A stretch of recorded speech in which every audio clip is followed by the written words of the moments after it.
जय हिंद साथियों। तैयारी कर लो प्लेटफॉर्म पे आपका स्वागत है।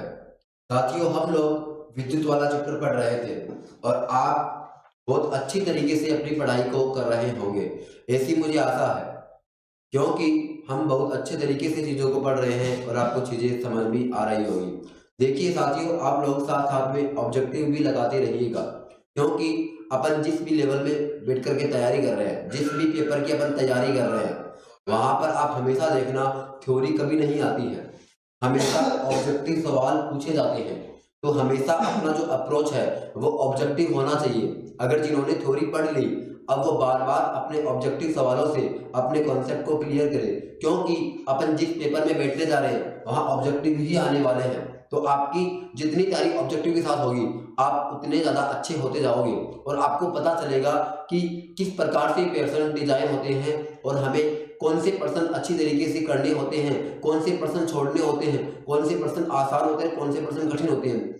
इन सब बातों का आपको अंदाजा लग जाता है। चलो साथियों, अपन ज्यादा समय नहीं गवाते हैं, सीधे मुद्दे की बातें करते हैं। देखिएगा, आप लोगों को पता होगा, हम लोगों ने कल बहुत सारी चीजें पढ़ ली थी। मैंने, अगर मैं बात करूं उससे पहले वाली क्लास की, तो देखो सबसे पहले मैंने आपको विद्युत के प्रकार बताए थे, स्थिर विद्युत की और चल विद्युत की। स्थिर विद्युत के उदाहरण मैंने आपको बताया था कि अचानक जब अपन रूम के अंदर से कोई अपने बदन से कंबल उतारते हैं तो आपने अक्सर देखा होगा एक चिंगारी उत्पन्न होती है। जो चिंगारी उत्पन्न होती है वह क्या कहलाती है? स्थिर विद्युत की कहलाती है। अगर मैं बात करूं चल विद्युत की एग्जाम्पल, तो पंखे का चलना, कूलर का चलना, एसी का चलना, बल्ब का चलना, मतलब तमाम प्रकार की चीजें। अगर मैं बात करूं इस डिजिटल बोर्ड की, तो ये डिजिटल बोर्ड भी विद्युत के बिना संभव नहीं है, तो ये विद्युत से ही चल रहा होगा। अब एक बार गौर करना आप, ये तो थे अपने पास प्रकार। फिर मैंने आपको कुछ शब्दावली बताई थी, कुछ टर्मिनोलॉजी बताई थी जो विद्युत वाले चैप्टर के लिए बहुत ज्यादा इंपॉर्टेंट थी। जैसे मैं बात करूं एक नंबर पे आवेश। एक नंबर पे मैंने क्या बताया था आपको? आवेश। और आपने भली भांति इन चीजों को सीखा होगा। अगर मैं आपको सिंपल सा पूछूं कि आवेश का मात्रक क्या है, आवेश का मात्रक क्या है, तो आपको पता होना चाहिए आवेश का मात्रक कूलाम होता है। आवेश का मात्रक क्या होता है साथियों? कूलाम होता है। चलो अब अपन आगे चलते हैं। 2 नंबर पे मैंने आपको विद्युत धारा बताई होगी। 2 नंबर पे हम लोगों ने क्या पढ़ी थी? विद्युत धारा। तो विद्युत धारा क्या होती है? एकांक समय में उत्पन्न आवेश, मतलब एक परिपथ है, उस परिपथ में एकांक समय में कितने आवेश उत्पन्न हो जाते हैं, उसी को अपन क्या बोलते हैं? उसी को अपन क्या बोलते हैं? उसी को अपन विद्युत धारा बोलते हैं। विद्युत धारा का मात्रक आप जानते होंगे। विद्युत धारा का मात्रक क्या होता है? एम्पियर होता है। विद्युत धारा का मात्रक साथियों क्या होता है? एम्पियर होता है।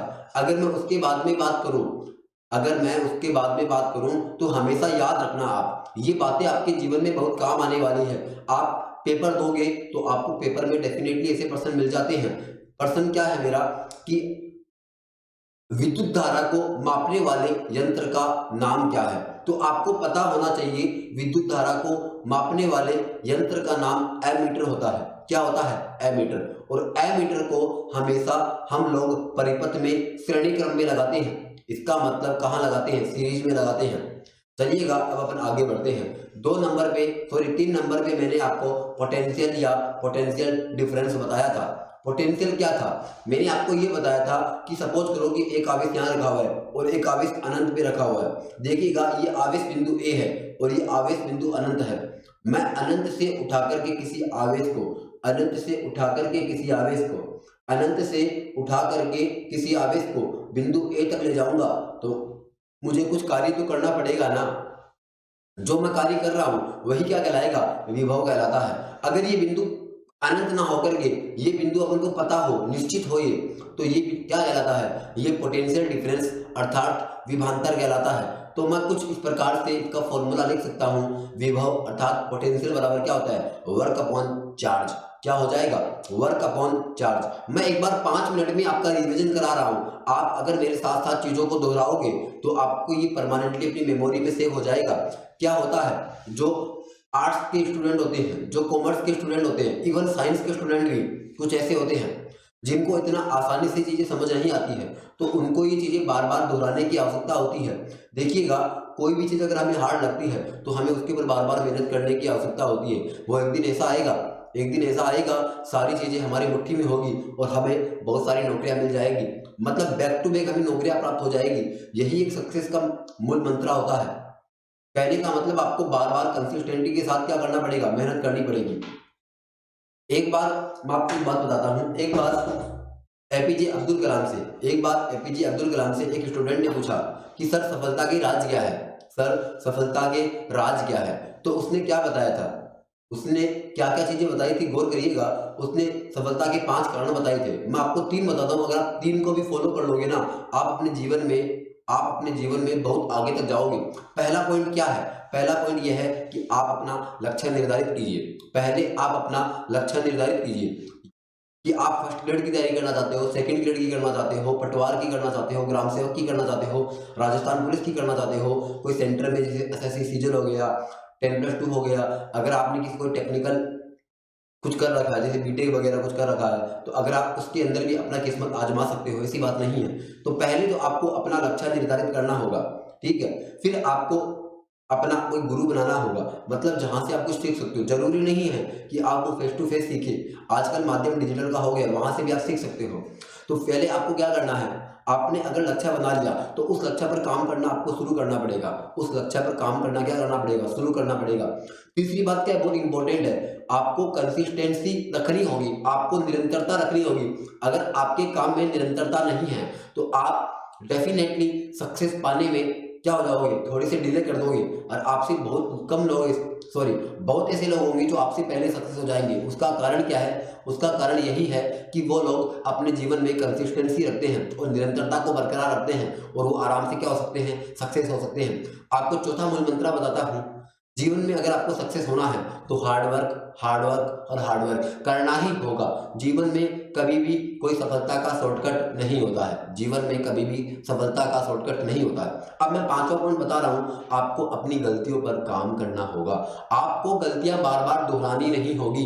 सपोज करिएगा, अगर आपको साइंस कमजोर लगता है तो आपको बार बार साइंस पर मेहनत करने की आवश्यकता होती है। अगर आप इन 5 मूल मंत्रा को अपने जीवन में उतार लोगे तो मैं विश्वास दिलाता हूं आप जीवन में कभी फेल नहीं होगे। और लेकिन होता क्या है, ये बस मूल मंत्रा केवल मूल बन के रह जाते हैं, लोग उनको अमल में नहीं लाते हैं। इसी वजह से क्या होते हैं, हर कोई सक्सेस नहीं हो पाता है। आपको देखा होगा कि कम से कम 5 या 7% लोग ही अपने जीवन में बहुत ऊंचाइयों तक जाते हैं। उसका कारण क्या होता है कि वो अपने जीवन में निरंतरता रखते हैं, हार्डवर्क करते हैं, वो कभी भी मेहनत करने से पीछे नहीं हटते हैं, वो अपने कमजोर पहलुओं पर बहुत ज़्यादा मेहनत करते हैं। और यही आपको मैं सजेशन दूंगा कि अगर आपको कोई भी सब्जेक्ट हार्ड लगता है, आप उसके साथ बहुत ज़्यादा वक्त बिताइएगा, अगर वो इम्पोर्टेंट है तो उसको आपको रात दिन पढ़ना होगा और आपको सफलता प्राप्त करनी होगी। चलिएगा, अब मैं आपको आगे बताता हूँ उस विभव का मात्रक क्या होता है। विभव का मात्रक होता है वोल्टेज। क्या होता है, वोल्टेज। विभवांतर का मात्रक भी क्या होता है, वोल्टेज, वोल्ट होता है। अगर मैं इसका दूसरा मात्रक बताऊं तो होता है जूल बटा कूलाम। क्या होता है, जूल बटा कूलाम। देखिएगा, उसके बाद में मैंने आपको बताया था विद्युत क्षेत्र की तीव्रता, और मैंने आपको बताया था विद्युत फ्लक्स, फिर मैंने आपको बताया था विद्युत शक्ति, फिर मैंने आपको बताया था ओम का नियम। देखिएगा, उम्मीद करता हूं कि आप लोगों ने रिवीजन कर लिया होगा और आप लोग बहुत अच्छे तरीके से पढ़ रहे होंगे। चलिएगा, अब अपने सीधे मुद्दे की बातों पर आते हैं और मैं अब आपको अगला टॉपिक करवाता हूं। देखिएगा, आपका ध्यान केवल स्क्रीन पे रखना आप लोग।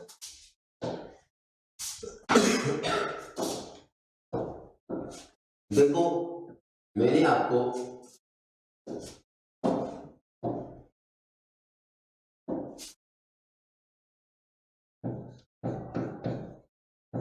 लास्ट क्लास में क्या बताया था, ओम का नियम बताया था। ओम के नियम में सर जॉर्ज साइमन ओम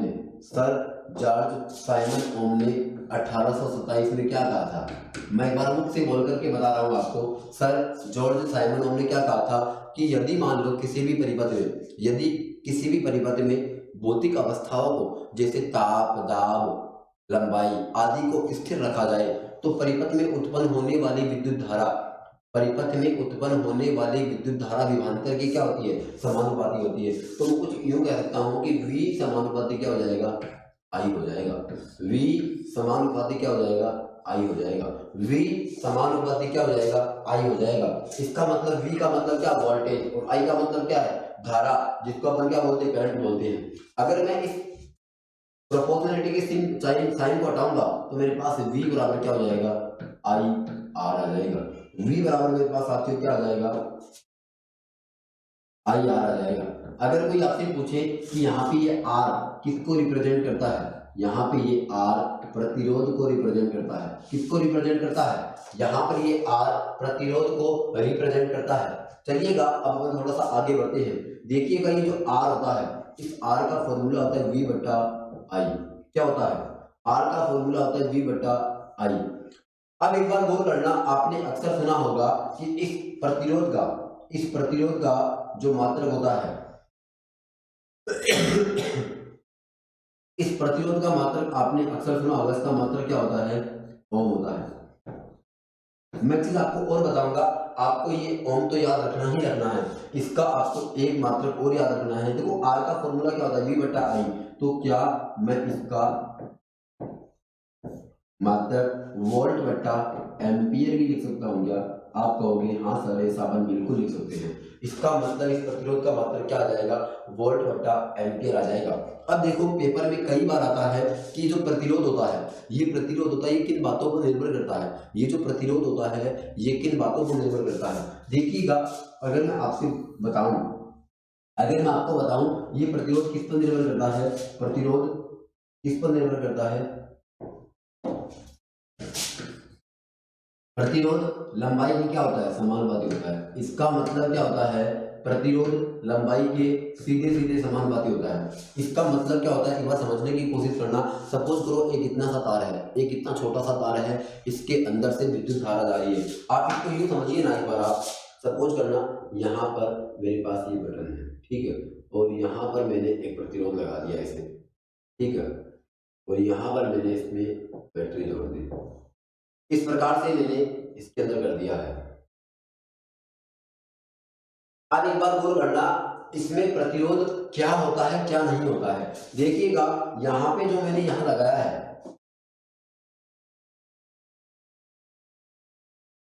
यही प्रतिरोध क्या है, आर है। यही प्रतिरोध क्या है, आर है।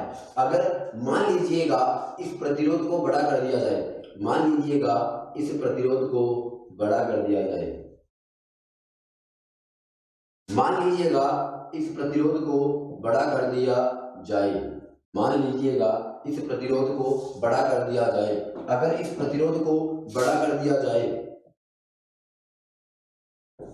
अगर इस प्रतिरोध को बड़ा कर दिया जाए तो इसके अंदर क्या होता है, अगर मान लो सॉरी इस प्रतिरोध की लंबाई को बढ़ा दिया जाए, अगर मान लो प्रतिरोध की लंबाई को बढ़ा दिया जाए तो इसका प्रतिरोध भी क्या हो जाएगा, बढ़ जाएगा। कहने का मतलब क्या होता है कि लंबाई बढ़ाने पर प्रतिरोध बढ़ जाता है। देखो लंबाई मैंने बढ़ा दी, लंबाई बढ़ाने से प्रतिरोध क्या होता है, बढ़ जाता है। ये हमेशा आपको याद रखना है। इसका मतलब अगर कोई आपसे पूछे कि प्रतिरोध किस पर निर्भर करता है, मैं यहाँ पर इनकी निर्भरता लिख रहा हूँ कि प्रतिरोध किन किन बातों पर निर्भर करता है। पहली बात तो ये है कि प्रतिरोध लंबाई पर निर्भर करता है। अगर जितनी ज्यादा लंबाई होगी उसके अंदर से विद्युत धारा बहने में उतनी ही रुकावटें होगी।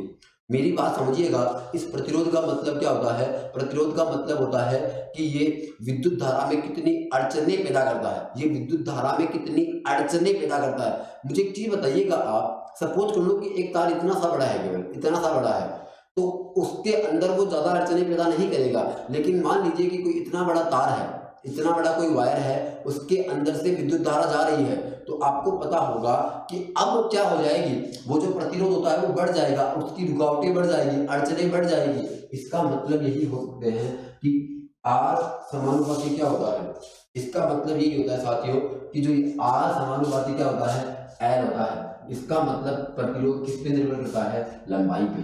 अगर मैं 2 नंबर की बात करूं, प्रतिरोध किस पे निर्भर करता है, प्रतिरोध निर्भर करता है,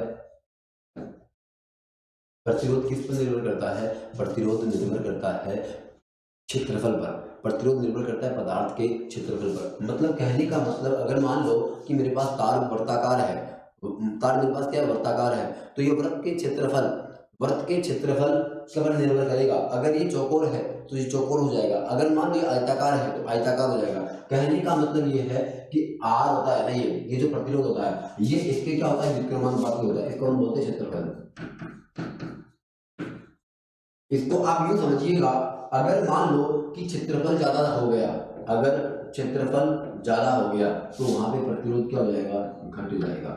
एक बार आप इतनी सी बातें याद रखिएगा, अगर मान लो लंबाई को बढ़ा दिया जाए, लंबाई को बढ़ा दिया जाए तो प्रतिरोध भी बढ़ जाता है, लेकिन अगर क्षेत्रफल को बढ़ा दिया जाए, लेकिन अगर क्षेत्रफल को बढ़ा दिया जाए तो प्रतिरोध कम हो जाता है, क्योंकि यहाँ पे ये क्या है, व्युत्क्रमानुपाती संबंध है। यहाँ पर अगर मैं आपको दिखाऊं तो यहाँ पर क्या है, व्युत्क्रमानुपाती संबंध है। सॉरी, अब देखो अगर मैं बात करूं, ये पॉइंट 1 है और ये पॉइंट 2 है। अगर पॉइंट 1 और पॉइंट 2 से अगर मैं लिखना चाहूं तो क्या मैं इसको ऐसे लिख सकता हूं, क्या R समानुपाती L अपॉन A, क्या मैं इसको ऐसे लिख सकता हूं, क्या R समानुपाती L अपॉन A, क्या मैं इसको ऐसा लिख सकता हूं, क्या R समानुपाती L अपॉन A। अब मुझे पता है कुछ स्टूडेंट कमेंट कर रहे होंगे कि हाँ सर इसको बिल्कुल ऐसा लिख सकते हैं, तो आपका ये सोचना बिल्कुल सही है, इसको अपन बिल्कुल ऐसा लिख सकते हैं, क्योंकि देखो ये L ऊपर है और A नीचे है, तो मैंने दोनों को साथ जोड़ा तो ऐसा अपन लिख सकते हैं। अब आगे देखना एक बार आप, क्या क्या मैं इसको ऐसा भी लिख सकता हूं, क्या R बराबर रो L अपॉन A, R बराबर क्या होता है, रो L अपॉन A। अब एक बार गौर करिएगा, यहां पर ये जो रो है, यहां पर जो ये रो है, यहां पर जो ये रो है, मैंने आपको कई दफा बताया है, मैंने आपको कई दफा बताया है कि जब भी अपन इस चिन्ह को हटाते हैं, जब भी हम लोग इस चिन्ह को हटाते हैं, हमेशा एक नियतांक आता है, हमेशा क्या आता है, एक नियतांक आता है। ऐसा भी देखो सेम टू सेम ऐसा यहां भी किया गया, मैंने जैसे ही इसको हटाया, मैंने जैसे ही इसको हटाया तो यहाँ पर एक नियतांक आ गया जिसका नाम क्या था बताओ, रो, जिसका नाम क्या था बताओ साथियों, रो था। इसका मतलब R बराबर क्या हो जाएगा, रो L अपॉन A, R बराबर क्या हो जाएगा, रो L अपॉन A। अब एक बार गौर करिएगा, R बराबर क्या हो जाएगा, रो L अपॉन A हो जाएगा। तो यहाँ पे जो रो है ये एक प्रकार से है तो नियतांक, लेकिन इस नियतांक को बोलते क्या है अपन, इस नियतांक को बोलते हैं विशिष्ट प्रतिरोध।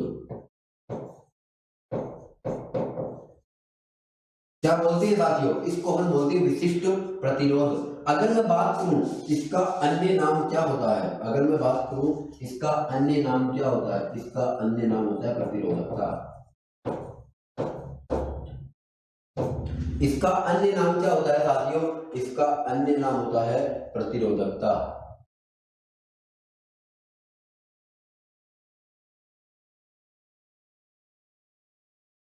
अब एक बार गौर करना, अगर मैं आपको थोड़ा सा और समझाना चाहूं, अगर मैं थोड़ा सा आपको और समझाना चाहूं तो एक बार आप समझने की कोशिश कीजिएगा।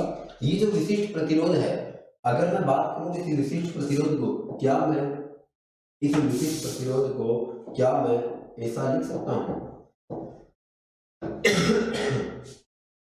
क्या मैं विशिष्ट प्रतिरोध रो को ऐसा लिख सकता हूं, R इंटू ए बट्टा एल।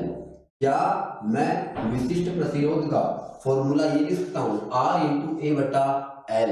अब आप कहोगे हाँ सर इसको पर बिल्कुल ऐसा लिख सकते हैं। अब एक बार गौर करिएगा, कमेंट तो आप मत कीजिएगा क्योंकि आपको समझ आ जाएगा।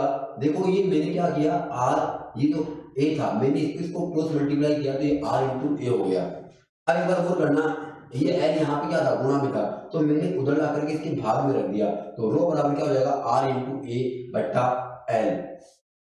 अब एक बार सामने देखिएगा, अगर कोई आपसे पूछ ले कि इस विशिष्ट प्रतिरोध का मात्रक क्या होता है, इस विशिष्ट प्रतिरोध का मात्रक क्या होता है, तो मैं इस विशिष्ट प्रतिरोध का आपको मात्रक बता देता हूं। इस विशिष्ट प्रतिरोध का मात्रक क्या होता है, गौर करिएगा एक बार आप, ये रो बराबर क्या है, R इंटू ए बटा एल।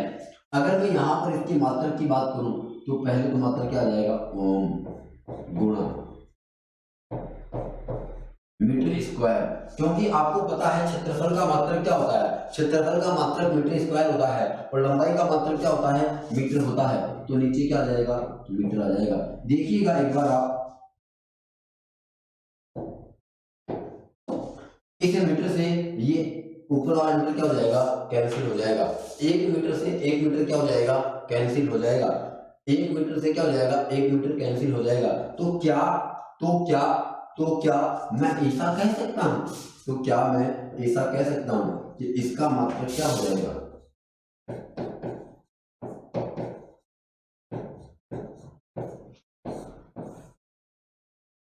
क्या इसका मात्रक मैं ऐसा ले सकता हूं। अब ये पेपर में कई बार आता है। देखिए साथियों, ये चीजें आपको पता होनी चाहिए, ये चीजें कैसे निकलती है। मैंने आपको फिर कहा हूं, फिर कह रहा हूं आपको, देखो चीजें वक्त मांगती है। मुझे पता है कि जब कोई आर्ट्स का बंदा पहली बार इस विद्युत के चैप्टर का सामना करता है तो उनको डर लगता है, लेकिन आपको अगर सिलेक्शन लेना है तो चीजें हर प्रकार से पढ़नी होगी, हर प्रकार की चीजें आपको पढ़नी होगी, बहुत मेहनत करनी पड़ेगी, दिन रात एक करना पड़ेगा। आजकल आप देख रहे होंगे बेरोजगारी एक चरम लेवल पर पहुंच गई है। हर कोई मेहनत करना चाहता है, हर कोई पढ़ना चाहता है, हर कोई सरकारी नौकरी लगना चाहता है, लेकिन मुझे एक चीज बताइए, क्या हर कोई लग जाता है? क्या नहीं लगता है। तो लगता कौन है? लगता वही है जो दिन रात मेहनत करता है। वो कभी बहाने नहीं बनाता है कि मेरे आर्ट्स है, मेरे कॉमर्स है, मेरे साइंस है। देखिएगा, मैं आपको बता रहा हूं ना, सच में, मतलब अगर आप जीवन में एक दिशा में लग करके मेहनत करते हो ना, निश्चित उसका परिणाम निकलता है। तो मैं तो आपको यही कहूंगा कि आप कभी भी निराश मत होना अपने जीवन में। आप किसी भी बैकग्राउंड से रहे हो, उससे कोई फर्क नहीं पड़ता है। अगर आपके अंदर कोई नौकरी लगने की ललक है ना, तो आपको कोई रोक ही नहीं सकता। पूरी कायनात आपको अपना लक्ष्य पूरा करवाने में जुट जाती है। तो आप भी हार मत मानिएगा, क्योंकि सफर इतना आसान तो नहीं होता है। अगर आप नहीं पढ़ोगे तो कोई और पढ़ रहा होगा आपकी जगह और वो नौकरी ले लेगा। तो मैं तो इतना सा कहूँगा, चीज़ें सीखते रहिए, मेहनत करते रहिए, एक दिन आपका नंबर आएगा और आप भी याद रखोगे कि हाँ, एक दिन तैयारी कर लो। प्लेटफॉर्म पे हम लाइव क्लास ले रहे थे और सर ने हमें कुछ ज्ञान की बातें बताई थी और वो हमें दिल पे लगी और हमने मेहनत करना चालू कर दिया था। देखिएगा, बहुत मेहनत करनी पड़ती है साथियों। अगर आप आज कांस्टेबल के पेपर की तैयारी करते हो, अगर आज किसी और पेपर की तैयारी करते हो, तो बहुत मेहनत करनी पड़ती है साथियों, बहुत मेहनत करनी पड़ती है। आजकल गप्पेबाजी से चीज़ें नहीं निकलती है, तुक्केबाजी से चीज़ें नहीं निकलती हैं। वो समय गया, वो जब कुछ लोग तुक्के से लग जाया करते थे। अब आज में और उस पहले वाले समय में रात दिन का अंतर आ गया है, ऐसा नहीं होता है। आपको मेहनत करनी होगी, आपको ये बहाना, आपको रोना बंद करना पड़ेगा कि मेरे आर्ट्स है, कॉमर्स है, साइंस है, फलाना है, ढिकना है। मत रोइएगा, आप मेहनत करिए दिन रात, आपको सब कुछ समझ में आएगा। देखो मैंने क्या बताया, इस विशिष्ट प्रतिरोध का, इस प्रतिरोधकता मात्रक क्या होता है, ओम मीटर होता है। इस विशिष्ट प्रतिरोध या प्रतिरोधकता का मात्रक क्या होता है, ओम मीटर होता है। हो सकता है कि आपको चीजें कम समझ में आए पहली बार में, तो देखो अपने पास तो क्या कह सकता हूं मैं, अपने पास तो संसाधन है। आप बार बार इन चीजों को रिवाइज करके भी देख सकते हो, चीजें आपको समझ में आ जाएगी आराम से। चलो अपन आगे बढ़ते हैं। देखिएगा, मैंने आपको पहला बताया, दूसरा बताया, अब तीसरा समझिए, बहुत इंपॉर्टेंट है। तीसरा समझिएगा, तीसरा पॉइंट क्या है, मतलब प्रतिरोध और किस पर निर्भर करता है, प्रतिरोध तापमान पर भी निर्भर करता है। प्रतिरोध क्या होता है, तापमान पर भी निर्भर करता है।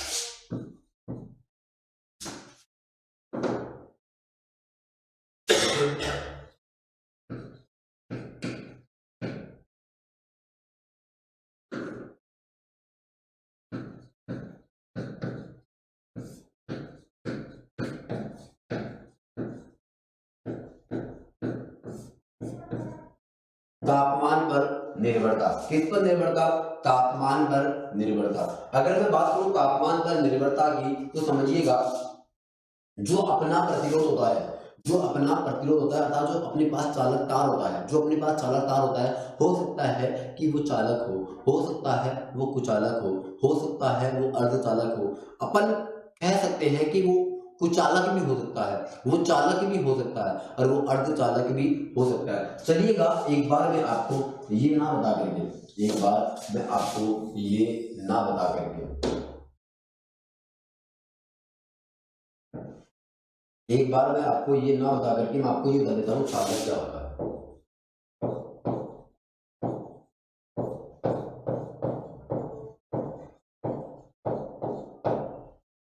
कंडक्टेंस।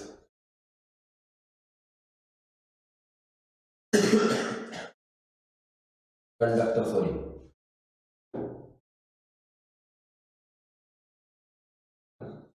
क्या बोलते हैं, कंडक्टर, चालक। अब ये चालक क्या होता है? देखो, चालक वो होता है जिसमें धारा का प्रवाह आसानी से हो जाए। अपन किसको बोलते हैं, चालक किसको बोलते हैं? जिसमें धारा का प्रवाह क्या हो जाए, आसानी से हो जाए, मतलब धारा आराम से चल सके। धारा आराम से चल सके क्या कहलाता है, चालक कहलाता है। और आप जानते होंगे कि धारा आसानी से किस में चलती है, धारा आसानी से धातुओं में चल सकती है। तो अगर मैं बात करूं चालक के एग्जाम्पल की, तो चालक के एग्जाम्पल मेरे पास क्या हो जाएंगे, सभी धातु। अगर मैं बात करूं सभी धातुओं में क्या होते हैं, चालकता का गुण होता है, वो अच्छी तरीके से क्या होते हैं, चालक होते हैं। लेकिन एक बार मैं अगर आपको बताऊं कि सबसे अच्छा चालक किसको माना जाता है,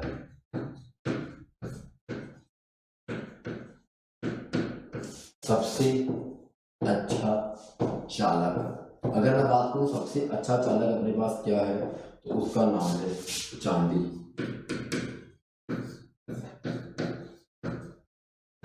सबसे अच्छा चालक क्या होता है, चांदी होता है। अब देखिएगा, आपने अक्सर देखा होगा अपने घरों में या जो अन्य जितने भी तार आते हैं उसमें तांबे का तार रहता है, लेकिन चांदी का तार नहीं होता है। ये सबसे अच्छा होने के कारण भी, ये सबसे अच्छा होने के कारण भी इसको यूज में क्यों नहीं लिया जाता है? इसको यूज में इसलिए नहीं लिया जाता साथियों, क्योंकि ये महंगा होता है। आपको पता होगा, लोग तांबे के तारों को बेच देते हैं, ट्रांसफार्मर उठा उठा करके बेच देते हैं, इस चांदी को कहाँ छोड़ेंगे वो? इसका मतलब ये होता है कि चांदी महंगी होने के कारण इसको यूज में नहीं लिया जाता है। जबकि वास्तव में अगर अपन देखा जाए तो चांदी की चालकता क्या होती है, सबसे ज्यादा होती है, उसमें चालकता का गुण क्या होता है, सबसे ज्यादा होता है। अगर मैं उसके बाद में बात करूं, अगर मैं उसके बाद में बात करूं तो मेरे पास क्या आता है, तांबा आता है। फिर अपने पास और भी क्रम आगे आ जाएंगे। चलिएगा, मैं दो नंबर का आपको बताता हूँ, कुछ चालक किसको कहते हैं। कुछ चालक अपन किसको कहते हैं, देखो कुछ चालक किसको कहते हैं, जिसमें धारा का प्रवाह, जिसमें धारा का प्रवाह ना हो, जिसमें धारा का प्रवाह ना हो, उसको अपन क्या कहते हैं, कुचालक, या फिर क्या बोलते हैं, अचालक बोलते हैं। कुचालक या क्या बोलते हैं, अचालक बोलते हैं। अगर कोई आपसे पूछ ले कि एग्जाम्पल्स क्या होते हैं, अगर कोई आपसे पूछ ले कि एग्जाम्पल क्या होते हैं, तो मैं आपको बता देता हूँ। एग्जाम्पल मेरे पास है अभ्रक।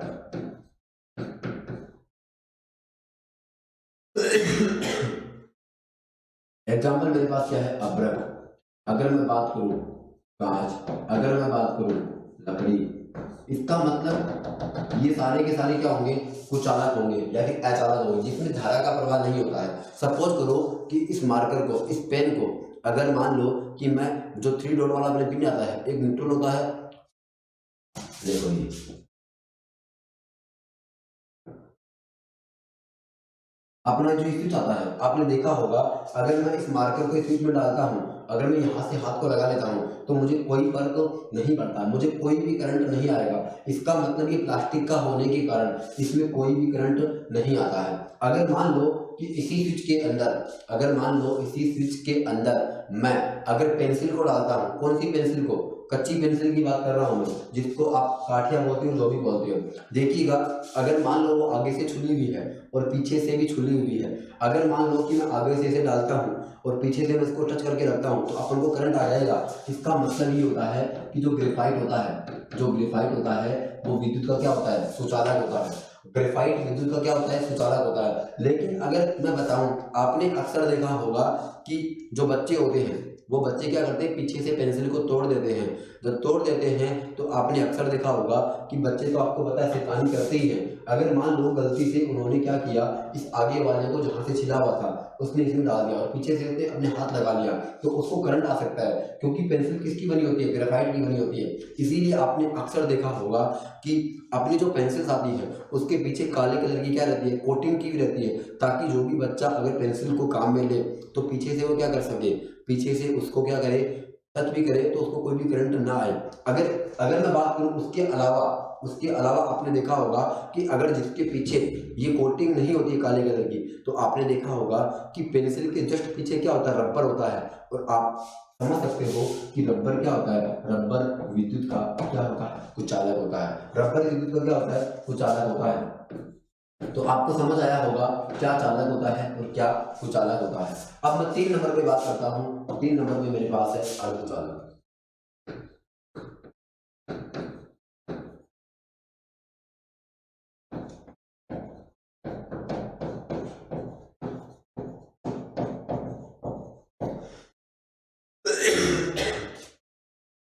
3 नंबर में मेरे पास है अर्धचालक। देखो अर्धचालक किसको कहते हैं? अर्धचालक किसको कहते हैं? जिसमें चालक तथा अचालक दोनों के गुण हो।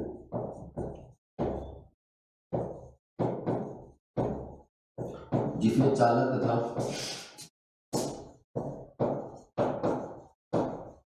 कुचालक दोनों के गुण हो। जिसमें चालक तथा कुचालक दोनों के गुण हो क्या कहलाता है? जिसमें चालक तथा कुचालक दोनों के गुण हो क्या कहलाता है? अर्धचालक कहलाता है। एक बार गौर करिएगा साथियों, इसमें मैंने आपको क्या लिखवाया था? सभी धातु। अगर मैं कुचालक की बात करूं तो कुचालक के अंदर क्या आता है बताओ?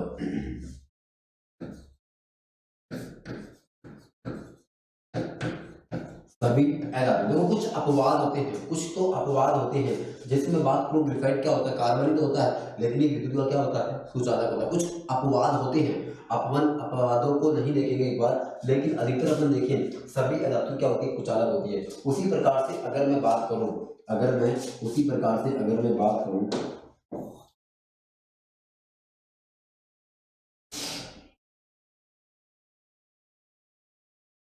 अगर मैं उसी प्रकार से बात करूं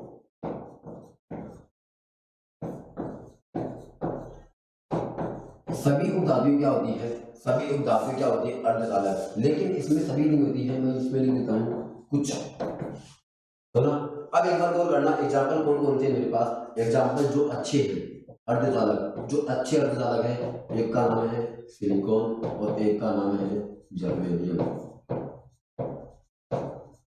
क्या नाम है? जर्मेनियम। तो यहाँ पर आपको पता चला होगा क्या चालक होता है, क्या कुचालक होता है, क्या अर्धचालक होता है। अब मैं आपको बताता हूँ कि ये जो प्रतिरोध होता है ये ताप के ऊपर कैसे निर्भर करता है। अब आपको चीजें समझ में आ जाएगी।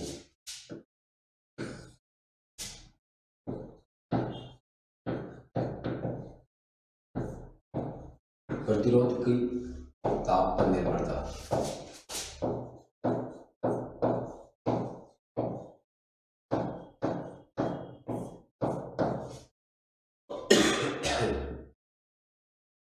प्रतिरोध की ताप पर निर्भरता। अगर मैं यहाँ पर देखूं कि प्रतिरोध की ताप पर निर्भरता क्या होती है तो समझने की कोशिश करना एक बार आप। प्रतिरोध की ताप पर निर्भरता। अब एक बार गौर करना, अगर मैं प्रतिरोध की बात करता हूँ, अगर मैं तापमान बढ़ाता हूँ, अगर मैं बात करता हूँ किसके अंदर?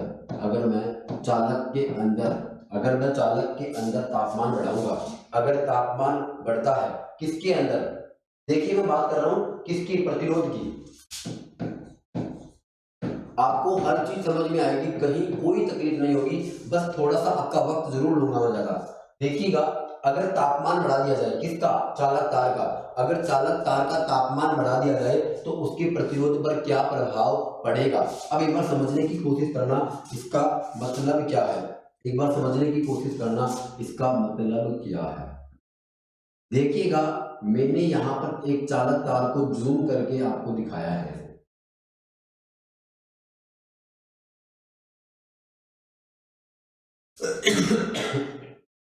मैंने यहां पर चालक तार को आपको जूम करके दिखाया है।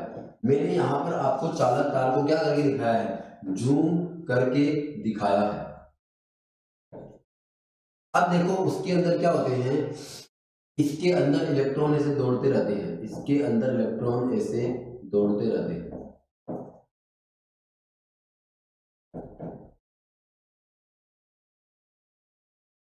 अब देखिएगा क्या होता है, अगर मैं इस चालक तार का तापमान बढ़ा दूंगा, अगर मैं इस चालक तार का तापमान बढ़ा दूंगा, गौर करिएगा एक बार आप, गौर करिएगा, आपको सब कुछ समझ में आएगा, आपको कुछ भी रटना नहीं पड़ेगा, आपको कुछ भी रटना नहीं पड़ेगा।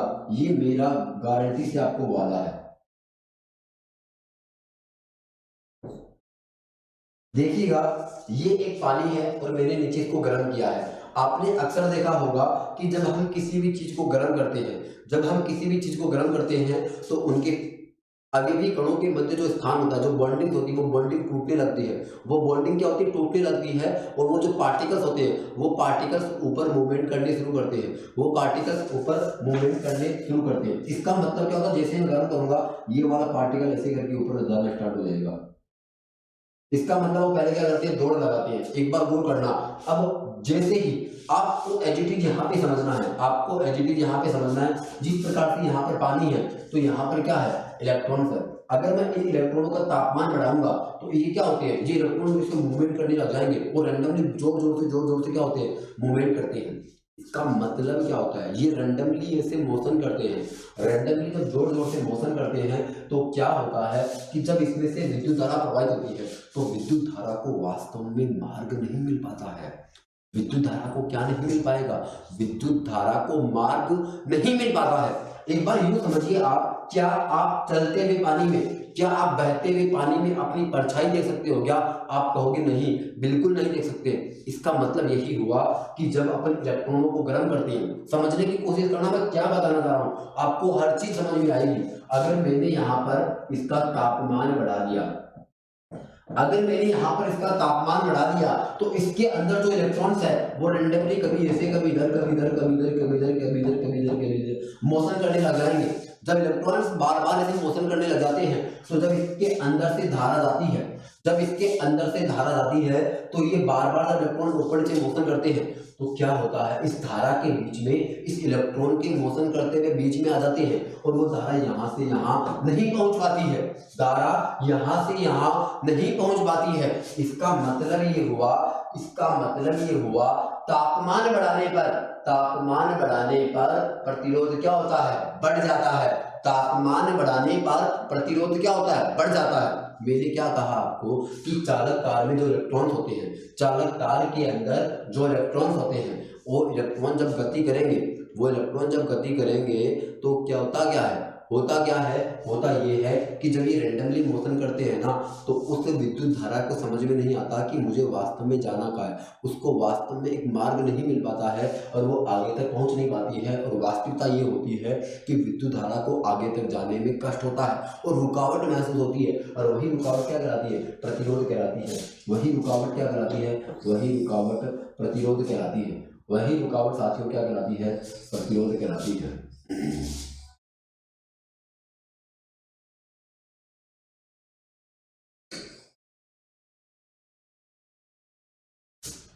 वही रुकावट क्या कहलाती है, प्रतिरोध कहलाती है। तो मैं यूं कह सकता हूं, मैं यूं कह सकता हूं कि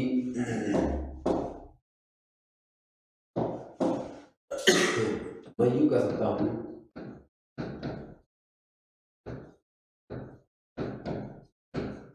तापमान बढ़ाने पर चालक पदार्थों का, चालक तारों का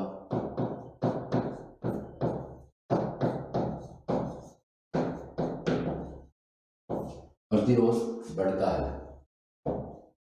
चालक तारों का प्रतिरोध क्या होता है, बढ़ता है।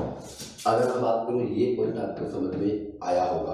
अब मैं बात करता हूं अगले पॉइंट पर, अपन फोकस करते हैं। बात देखिएगा, अगर मैं बात करूं, सपोज करो ये यहाँ पे क्या था बताओ, ये मेरे पास यहाँ पे क्या था, चालक था। ये मेरे पास यहाँ पे क्या था बताओ, चालक था।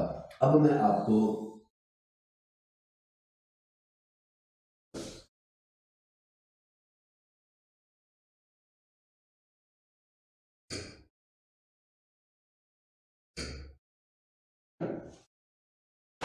देखिएगा, अब मैं आपको यहाँ पर, अब मैं आपको यहाँ पर दूसरा डायग्राम बता रहा हूँ। दूसरा डायग्राम एक बार समझने की कोशिश करना। सपोज करना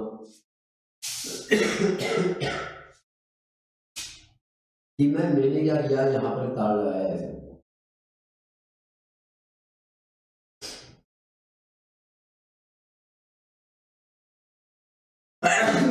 सॉरी,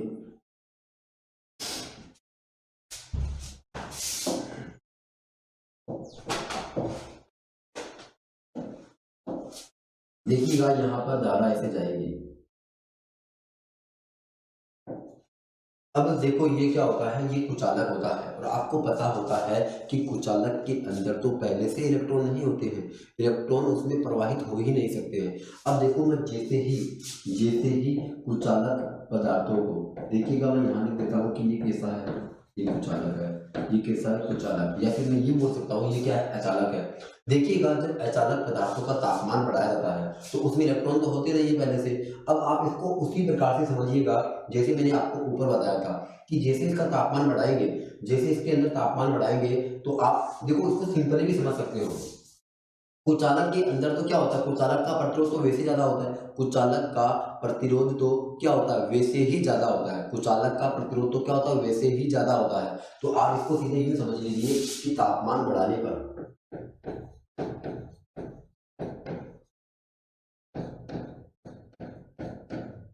तापमान बढ़ाने पर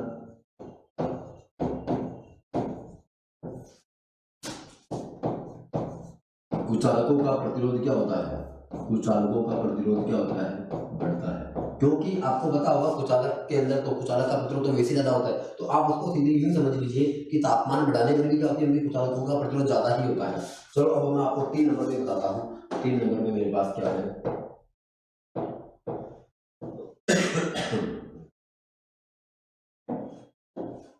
3 नंबर में मेरे पास ये है,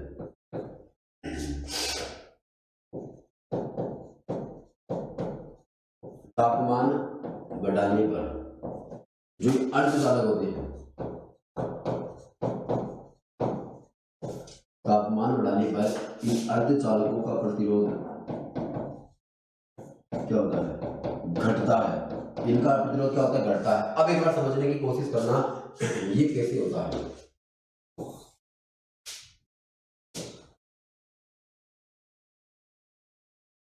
अब मैं आपको इसको अलग से डायग्राम बना करके दिखा रहा हूं,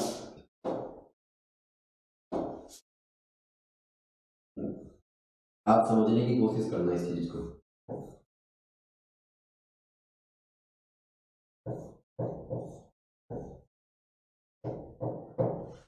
अब एक बार गौर करना, ये मेरे पास क्या है, ये मेरे पास एक चालक तार था। देखो ऊपर चालक तार था, ये कुचालक तार है, ये अर्धचालक तार है। मैं क्या करूंगा, इस अर्धचालक तार का प्रतिरोध सॉरी इस अर्धचालक तार का तापमान बढ़ाऊंगा। अब देखो तापमान बढ़ाने से क्या होता है, आपको पता होगा चालकों में तो क्या होता है, चालकों में क्या होता है, इलेक्ट्रॉन होते हैं, और आपको पता होगा इनमें इलेक्ट्रॉन्स नहीं होते। एक बार मैं आपको पीछे की स्लाइड दिखाता हूँ। मैंने आपको क्या बताया, चालक किसको कहते हैं, चालक जिसमें कहते हैं जिसमें धारा का प्रवाह आसानी से हो, जिसमें धारा का प्रवाह क्या होता है, आसानी से हो जाए, जिसमें धारा का प्रवाह आसानी से हो जाए क्या कहलाता है, चालक कहलाता है। जैसे सभी धातुएं हो गई। अगर मैं बात करूं कुचालक किसको कहते हैं, जिसमें धारा का प्रवाह ना हो। देखो मैंने आपको दिखा दिया। अब देखो अर्धचालक किसको कहते हैं, जिसमें चालक तथा कुचालक दोनों के गुण हो। कहने का मतलब उसमें इलेक्ट्रॉन हो भी सकते हैं और इलेक्ट्रॉन नहीं भी हो सकते हैं। अब देखो इस स्थिति में क्या होता है, गौर करिएगा एक बार आप, आपको हर चीज समझ आएगी। सपोज करना एक बार आप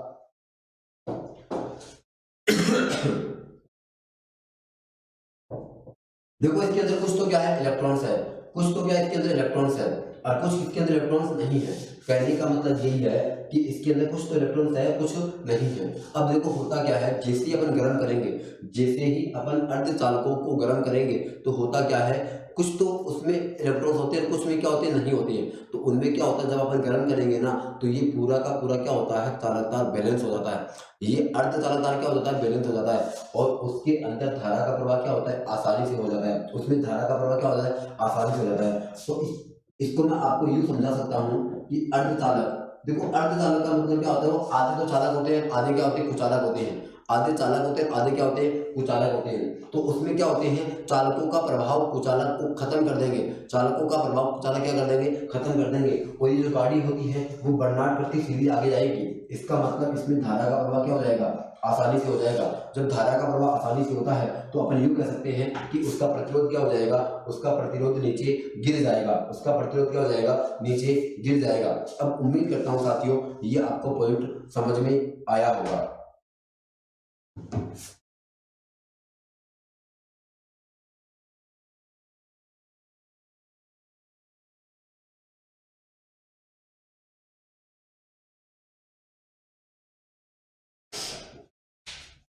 अब देखो अपने पास ये प्रतिरोध की ताप से निर्भरता आपको समझ में आ गई होगी।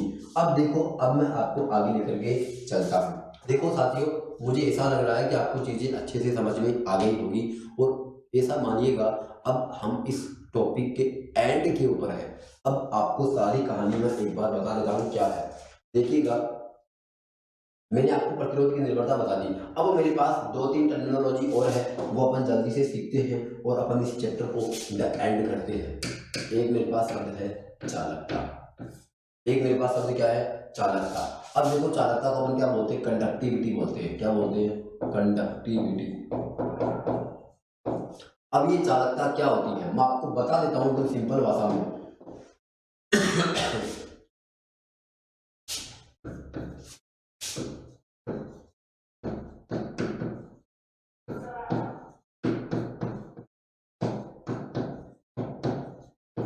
प्रतिरोध के व्युत्क्रम को चालकता कहते हैं। प्रतिरोध के व्युत्क्रम को चालकता कहते हैं। प्रतिरोध के व्युत्क्रम को क्या कहते हैं, प्रतिरोध के व्युत्क्रम को चालकता कहते हैं। अब आप इसको यूं समझिए, अगर मैं बात करूं यहां पर, अब ये प्रतिरोध का व्युत्क्रम का मतलब क्या होता है। अगर मैं बात करूं चालकता, तो क्या मैं चालकता का फॉर्मूला ये लिख सकता हूँ, क्या हो गया, चालकता बराबर 1/प्रतिरोध। क्या मैं चालकता का फॉर्मूला ये लिख सकता हूँ क्या, आप कहोगे हाँ सर अपन ऐसा बिल्कुल लिख सकते हैं। अब जिन्होंने ऐसा सोचा उसका कारण क्या है, मैंने यहाँ पे क्या लिखा है, देखो प्रतिरोध के व्युत्क्रम को, प्रतिरोध के व्युत्क्रम का मतलब प्रतिरोध के उल्टे को क्या बोलते हैं, चालकता बोलते हैं। मैंने प्रतिरोध को उल्टा किया, चालकता बराबर 1 क्या आ गया, प्रतिरोध आ गया। अब एक बार गौर करना, अगर मैं बात करूँ चालकता के मात्रक की, अगर मैं बात करूँ चालकता के मात्रक की, तो इस चालकता का मात्रक क्या निकल करके आएगा, एक बार आप सामने देखना एक बार देखिएगा, ये आ जाएगा 1/ओम। क्या आ जाएगा, 1/ओम। देखो 1/ओम को ही अपन क्या बोलते हैं, सीमेन बोलते हैं। 1/ओम को ही अपन क्या बोलते हैं, सीमेन बोलते हैं। और कुछ लोग इसको अपन क्या करते हैं, साइमन भी करते हैं। कुछ लोग इसी को क्या करते हैं, साइमन भी करते हैं। कुछ लोग इसी को क्या करते हैं, साइमन भी करते हैं। और इसको अपन क्या लिख सकते हैं, या लगा करके। देखो मैं, अगर ये ओम नीचे है, अगर मैं ओम को ऊपर ले जाऊंगा तो ओम इनवर्स आ जाएगा। अगर मैं ओम को ऊपर ले जाऊंगा तो ओम क्या आ जाएगा, इनवर्स आ जाएगा। अगर मैं बात करूं इसको या लगा करके, और अपन क्या लिख सकते हैं, तो इसको अपन और लगा करके क्या लिख सकते हैं, महो लिख सकते हैं। इसको अपन और लगा करके क्या लिख सकते हैं, महो लिख सकते हैं। अब देखिएगा, आपको ये बातें समझ में आई होगी कि ये मात्रक इस प्रकार से कैसे आ गए हैं।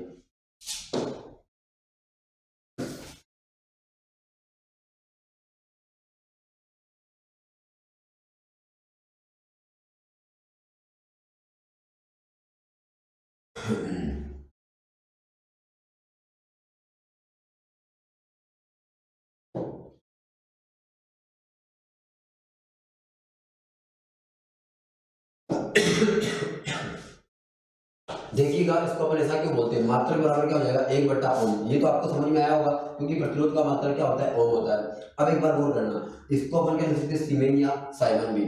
ये एक बार गौर करना, ये जो अपने पास ओम था, इसका पूरा नाम क्या था, सर जॉर्ज साइमन ओम। कुछ लोग साइमन को सीमेन पढ़ते हैं, कुछ साइमन पढ़ते हैं। तो इसी का अन्य नाम सीमेन भी होता है, साइमन भी होता है, क्योंकि वो उल्टा हो गया। तो उस ओम ने क्या कहा था, जब उल्टा हो जाए तो इसका मात्रक साइमन दे देना। या फिर मैं ओम को ओम इनवर्स भी लिख सकता हूँ, और इसको अपन क्या लिख सकते हैं, महो भी लिख सकते हैं। ये आपको याद होना चाहिए। अब मैं आपको अगली टर्मिनोलॉजी बता रहा हूँ, जिसका नाम है विशिष्ट चालकता।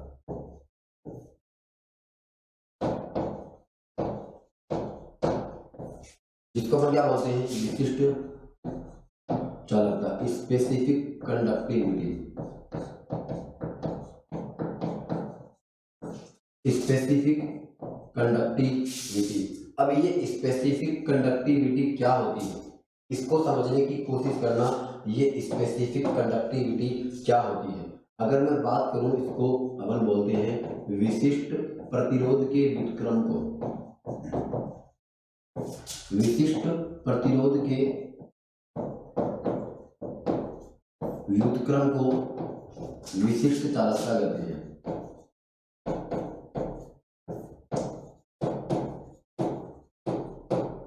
विशिष्ट चालकता कहते हैं। अब इसको आप ये समझिए, अगर मैं इसको आपको बताऊं कि इसका मेरे पास फॉर्मूला क्या होगा, अगर मैं इस विशिष्ट चालकता की बात करूं तो विशिष्ट चालकता मेरे पास क्या आ जाएगी,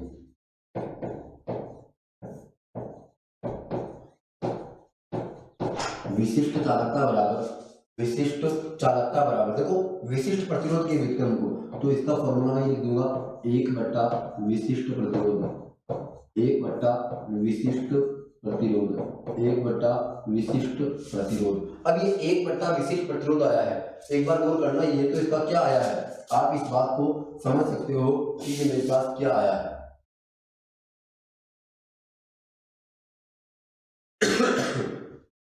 अगर मैं आपको बताऊं कि इसका मात्रक मेरे पास क्या हो सकता है, अगर मैं बात करूं इसके मात्रक की, तो यहाँ पर अगर मैं इसका आपको मात्रक बताऊं तो इसका मात्रक क्या निकल करके आएगा, आपको पता है विशिष्ट प्रतिरोध का मात्रक क्या होता है, ओम मीटर।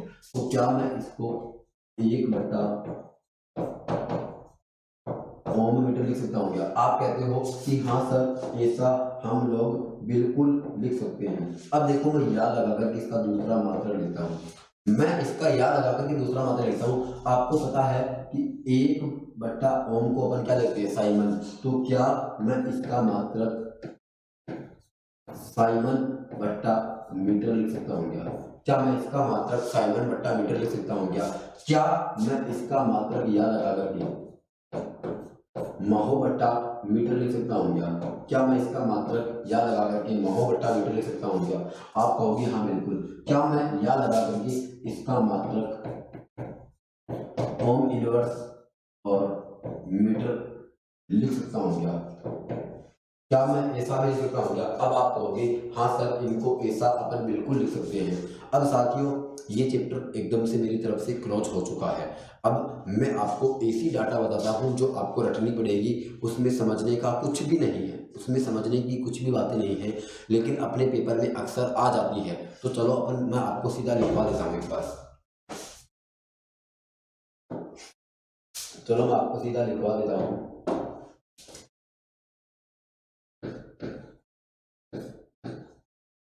राज की बातें,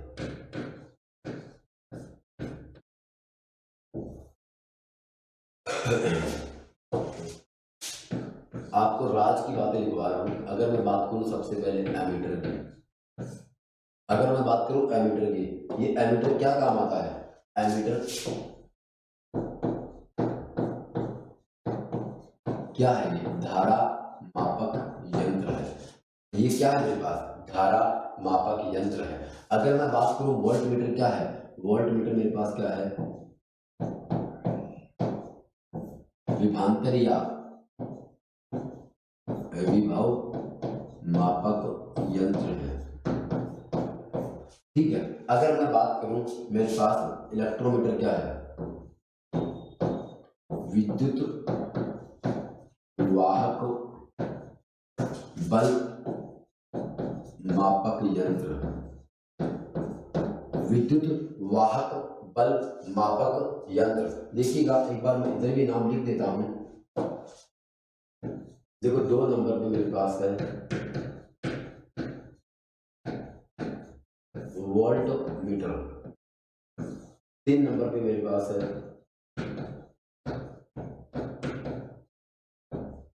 इलेक्ट्रोमीटर। अगर मैं बात करूं 4 नंबर पे मेरे पास क्या है, गैल्वेनोमीटर। 4 नंबर पे मेरे पास क्या है, गैल्वेनोमीटर। अब देखो 5 नंबर पे मेरे पास क्या है, देखिएगा ये मेरे पास तो हो गया। अगर मैं और बात करूं तो मेरे पास एक है जनरेटर। जनरेटर क्या काम आता है, अगर मैं बात करूं 6 नंबर पे तो मेरे पास आएगा विद्युत मोटर। क्या आएगा मेरे पास, विद्युत मोटर। अगर मैं 7 नंबर की बात करूं तो मेरे पास आ जाएगा माइक्रोफोन। क्या आएगा नाम, माइक्रोफोन। अगर मैं 8 नंबर की बात करूं, देखिएगा अगर मैं 8 नंबर की बात करूं तो मेरे पास 8 नंबर पे क्या आएगा, समझने की कोशिश करना एक बार आप लोग। पहले मैं आपको ये बता देता हूं, गैल्वेनोमीटर क्या आता है,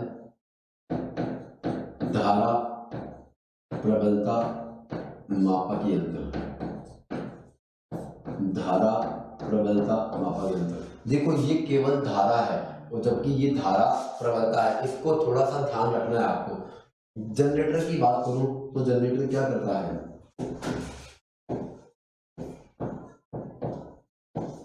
गतिज ऊर्जा को विद्युत ऊर्जा में बदलता है। गतिज ऊर्जा को किसमें बदलता है, विद्युत ऊर्जा में बदलता है। अगर मैं विद्युत मोटर की बात करूं तो विद्युत मोटर क्या करती है, विद्युत ऊर्जा को गतिज ऊर्जा में बदलती है। और अब आप जानते होंगे कि गतिज ऊर्जा को हम क्या बोलते हैं, यांत्रिक ऊर्जा भी बोलते हैं। गतिज ऊर्जा को हम यांत्रिक ऊर्जा भी बोलते हैं, क्योंकि यांत्रिक ऊर्जा दो प्रकार की होती है, गतिज और स्थितिज। माइक्रोफोन का काम क्या होता है, माइक्रोफोन का काम क्या होता है, ये ध्वनि ऊर्जा को, यह ध्वनि ऊर्जा को विद्युत ऊर्जा में बदलता है। यह ध्वनि ऊर्जा को विद्युत ऊर्जा में बदलता है। यह ध्वनि ऊर्जा को किसमें बदलता है, विद्युत ऊर्जा में बदलता है। ये विद्युत ऊर्जा को ध्वनि ऊर्जा में बदलता है। अब मैं बात करूं ट्रांसफार्मर की, मैं बात करता हूं ट्रांसफार्मर की, मैं बात करता हूं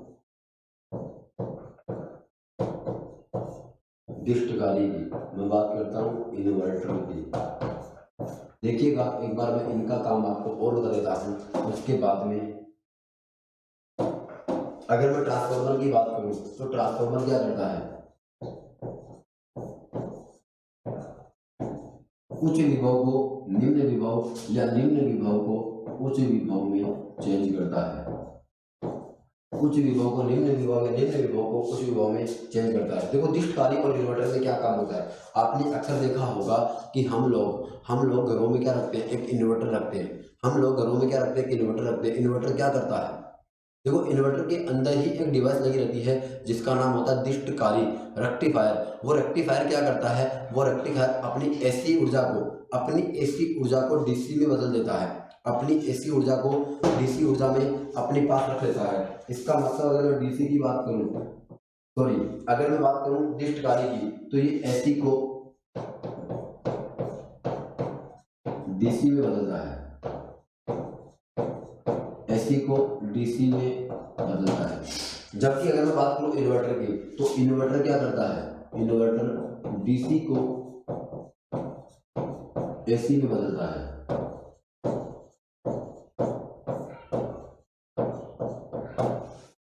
इन्वर्टर क्या करता है, डीसी को एसी में बदलता है। तो साथियों ये पॉइंट आपको याद रखने होंगे, ये राज की बातें हैं और ये राज की बातें आपको पता होनी चाहिए। चलो अपन थोड़ी सी राज की बातें और कर लेते हैं। चलो एक बार अपन कुछ राज की बातें और कर लेते हैं।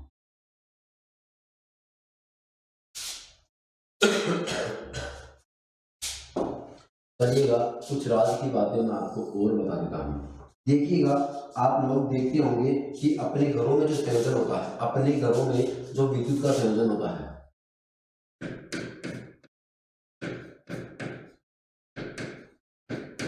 अगर मैं बात करूं अपने घरों में जो विद्युत का संयोजन होता है उसके अंदर क्या क्या चीजें होती है। अगर मैं बात करूं अपने घरों में, पहली बात तो जितने भी उपकरण लगे रहते हैं वो किस क्रम में लगे रहते हैं, उसके अंदर होते हैं समांतर क्रम संयोजन। कैसा संयोजन होता है बताओ साथियों, समांतर क्रम संयोजन होता है। अपने घरों में जो संयोजन होता है वो कैसा होता है, समांतर क्रम संयोजन होता है। अगर मैं दूसरी बात करूं, अपने घरों में कितने वोल्ट की वोल्टेज आती है, 220 वोल्टेज अपने घरों में वोल्टेज आती है। अगर मैं 3 नंबर की बात करूं, तो अपने घरों में जो तार यूज करते हैं, अपने घरों में जो तार यूज करते हैं, आपने देखा होगा कि अपने घरों में जो धारा आती है वो तार होता है, जो केबल होता है, उस केबल में 3 तार होते हैं। जो केबल होते हैं उसके अंदर जनरली कितने तार होते हैं, 3 तार होते हैं। एक तार तो क्या होता है बताओ, उदासीन तार होता है। एक तो तार क्या होता है बताओ, उदासीन तार होता है। अगर मैं दूसरे तार की बात करूं, भू संपर्कित होता है। दूसरा क्या होता है बताओ, भू संपर्कित होता है। अगर मैं तीसरे तार की बात करूं तो तीसरा तार क्या होता है मेरे पास, करंट तार। तीसरा तार मेरे पास क्या होता है साथियों, करंट तार होता है। अब आपने देखा होगा अक्सर ये 3 प्रकार के तार अपने घरों में होते हैं। देखो आपने देखा होगा अपने घरों में स्विच रहता है, 1 2 और ये 3, उसमें 3 होता है। एक तो हमेशा क्या होता है, न्यूट्रल होता है, एक तो हमेशा क्या होता है, न्यूट्रल होता है, एक हमेशा क्या होता है, न्यूट्रल होता है, एक क्या होता है, भू संपर्क होता है, एक हमेशा क्या होता है, करंट वाला होता है। अब देखो उसके रंग क्या होते हैं, मैं एक बार आपको रंग बता देता हूँ। अगर मैं उदासीन की बात करूं, अगर मैं उदासीन की बात करूं, अगर मैं भू संपर्कित की बात करूं, अगर मैं करंट की बात करूं, जो करंट वाला होता है वो कैसा कलर का होता है, वो होता है लाल कलर का। कैसा कलर का होता है, वो होता है लाल कलर का, अर्थात वो होता है रेड कलर का। किसी कलर का होता है, रेड कलर का। अगर मैं बात करूं,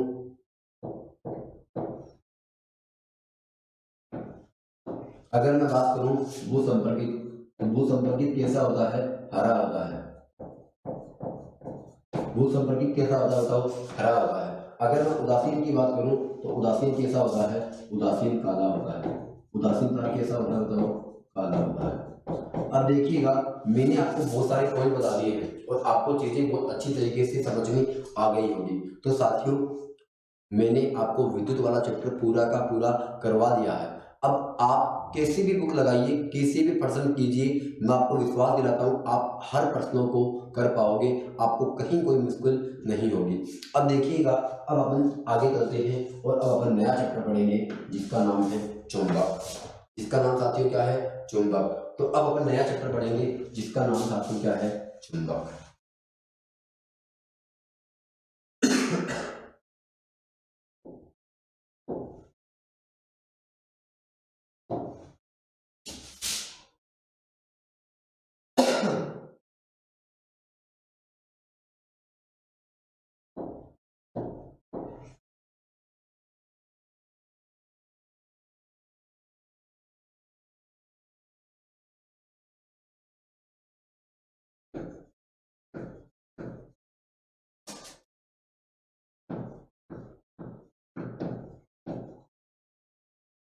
देखो मेरे पास क्या है, चुंबकत्व है, अर्थात क्या है नाम, मैग्नेटिज्म। क्या नाम है साथियों, मैग्नेटिज्म।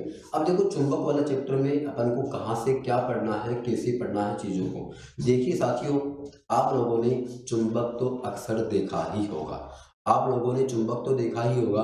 अगर मैं चुंबक की बात करूं, अगर मैं चुंबक की बात करूं, सपोज करना कि ये चुंबक है मेरे पास, सपोज करना कि ये मेरे पास साथियों क्या है, ये मेरे पास चुंबक है। और इस चुंबक की अगर अपन बात करें तो ये जो चुंबक होता है अपन से पूछ सकता है कि चुंबक किसका बना होता है, चुंबक कितने प्रकार के होते हैं, चुंबक का वास्तव में काम क्या होता है, चुंबक बीच में से ज्यादा काम करता है, किनारे से ज्यादा काम करता है, मतलब कई प्रकार की चीजें अपने पेपर में आ सकती है। सबसे पहले मैं अगर मैं बात करूं कि चुंबक तो अर्थात ये चुंबक क्या होता है, सबसे पहले मैं बात करता हूं इस चुंबक की।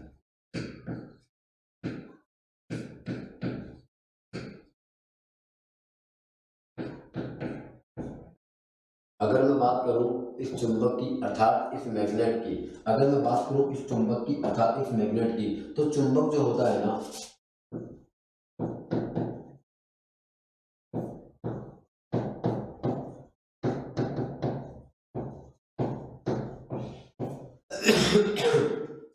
देखो चुंबक क्या होता है, चुंबक लोहा या लोहा युक्त पदार्थों को,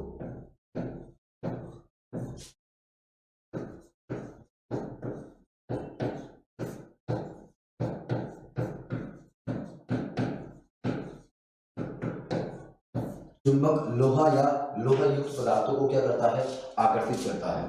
चुंबक लोहा या लोहा युक्त पदार्थों को क्या करता है, आकर्षित करता है। चुंबक लोहा या लोहा युक्त पदार्थों को क्या करता है, आकर्षित करता है। अगर कोई आपसे पूछ ले कि ये चुंबक कितने प्रकार के होते हैं, कोई आपसे अगर पूछ ले कि ये चुंबक कितने प्रकार के होते हैं, देखो आपको सबको पता होता होगा कि चुंबक लोहा या लोहा युक्त पदार्थों को अपनी तरफ आकर्षित कर लेता है। इसी चीज को अपन क्या बोलते हैं, चुंबक बोलते हैं। अगर कोई आपसे पूछ ले कि चुंबक के प्रकार कितने होते हैं, तो आप लोगों को पता होना चाहिए चुंबक के प्रकार। देखो मैं यहाँ पर आपको बता देता हूँ चुंबक के प्रकार। अगर मैं चुंबक के प्रकार की बात करूं तो चुंबक के प्रकार विशेषताएं 2 प्रकार के होते हैं। कितने प्रकार के होते हैं साथियों, 2 प्रकार के होते हैं। अब वो 2 प्रकार कौन कौन से हैं, अगर मैं पहले चुंबक की बात करूं तो पहला चुंबक क्या होता है, बताओ, कृत्रिम चुंबक। पहला चुंबक साथियों क्या होता है, कृत्रिम चुंबक होता है। पहला चुंबक क्या होता है, कृत्रिम चुंबक होता है। अगर मैं दूसरे चुंबक की बात करूं तो दूसरा चुंबक साथियों मेरे पास क्या होता है, दूसरा चुंबक होता है मेरे पास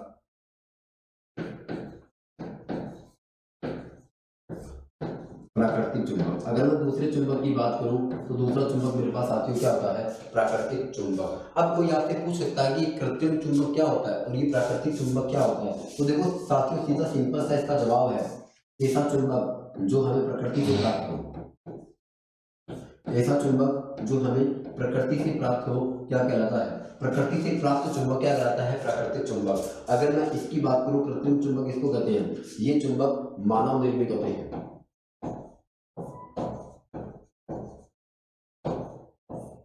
कृत्रिम चुंबक अपन किसको बोलते हैं, कृत्रिम चुंबक मानव निर्मित होते हैं, जबकि प्राकृतिक चुंबक क्या होते हैं, प्रकृति से प्राप्त होते हैं। अब अगर मैं बात करूं आपको, अगर मैं आपको बताऊं कि अपन को ये जो चुंबक प्राप्त होता है प्रकृति से, अपन को ये चुंबक प्राप्त होता है प्रकृति से, ये किस रूप में प्राप्त होता है, ये अपन को मैग्नेटाइट के रूप में प्राप्त होता है। किस रूप में प्राप्त होता है, मैग्नेटाइट के रूप में। आपने अक्सर देखा होगा कि लोहे के कई सारे अयस्क होते हैं, लोहे के कई सारे अयस्क होते हैं। अगर मैं आपको नाम बताऊं, हेमेटाइट, सीडेराइट, लिमोनाइट और एक नाम मेरे पास क्या है, मैग्नेटाइट भी है।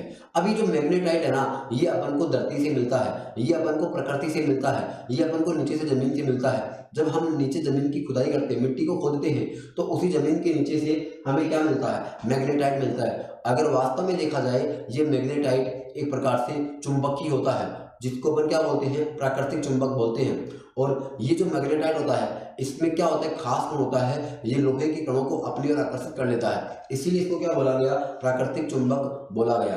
अब कोई आपसे पूछ ले कि प्राकृतिक चुंबक का एग्जाम्पल क्या है, तो आप क्या बताओगे साथियों, आप बताओगे मैग्नेटाइट। या फिर आपसे ऐसा भी पूछा जा सकता है कि लोहे का कौन सा अयस्क प्राकृतिक चुंबक के रूप में प्रयोग में आता है, तो लोहे का कौन सा अयस्क है जो प्राकृतिक चुंबक के रूप में प्रयोग में आता है, जिसका नाम है मैग्नेटाइट। देखो आपको पता होना चाहिए, देखिएगा एक बार मैं इसको तोड़ रहा हूं, इसको अगर मैं तोड़ूंगा तो कैसे बनेगा, ये मैग्नेट प्लस आइट, मैग्नेट प्लस आइट। तो मैग्नेट प्लस आइट का मतलब क्या हो जाएगा, देखो मैग्नेट का तो मतलब क्या हो जाएगा, आप जानते हो मैग्नेट का मतलब क्या होता है, चुंबक होता है। मैग्नेट का मतलब क्या होता है, चुंबक होता है। और आइट का मतलब, इसका मैंने संधिक्षेप किया तो इस प्रकार से बना अपने पास। तो मैग्नेट का मतलब क्या होता है, चुंबक होता है वास्तव में, इसीलिए इसको हम क्या बोलते हैं, प्राकृतिक चुंबक बोलते हैं। अगर कोई आपसे पूछ ले इस प्राकृतिक चुंबक का फॉर्मूला क्या होता है, इस प्राकृतिक चुंबक का फॉर्मूला क्या होता है, तो इसका फॉर्मूला साथियों आप क्या बताओगे, इसका फॉर्मूला आपको याद रखना है, इसका फॉर्मूला होता है Fe3O4। इसका फॉर्मूला साथियों क्या होता है, इसका फॉर्मूला होता है Fe3O4। ये प्राकृतिक चुंबक मैग्नेटाइट का फॉर्मूला है। अब मैं आपको बताता हूँ कि मानव निर्मित चुंबक कौन कौन से होते हैं। ये मानव निर्मित चुंबक कौन कौन से होते हैं, आपने देखा होगा कि एक चुंबक इस प्रकार से छड़नुमा होता है, इसको हम क्या बोलते हैं,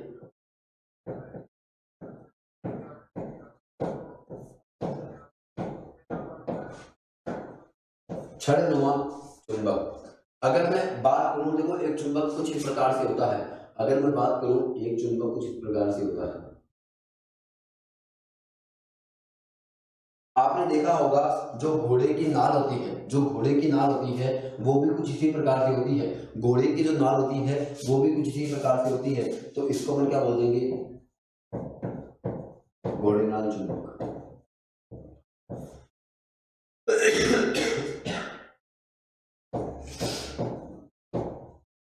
इसका मतलब ये क्या होते हैं, मानव निर्मित चुंबक होते हैं। इनकी आकृति और भी हो सकती है, इनकी आकृतियां और भी हो सकती है, लेकिन आपको समझाने के लिए जो चुंबक होता है, चुंबक वास्तव में क्या होता है, चुंबक लोहा या लोहा युक्त पदार्थों को आकर्षित करता है, क्या कहलाता है, चुंबक कहलाता है। अगर मैं प्रकार की बात करूं तो प्रकारों कृत्रिम चुंबक अर्थात प्राकृतिक चुंबक। प्राकृतिक चुंबक अगर मैं बात करूं तो क्या होता है, मैग्नेटाइट होता है, इसका फॉर्मूला क्या होता है, Fe3O4 होता है। अगर मैं बात करूं मानव निर्मित को, ये होता है। अब एक बार गौर करना आप, इसी कृत्रिम चुंबक को दो भागों में बांटा जाता है, इसी कृत्रिम चुंबक को दो भागों में बांटा जाता है। इसी कृत्रिम चुंबक को कितने भागों में बांटा जाता है साथियों, दो भागों में बांटा जाता है।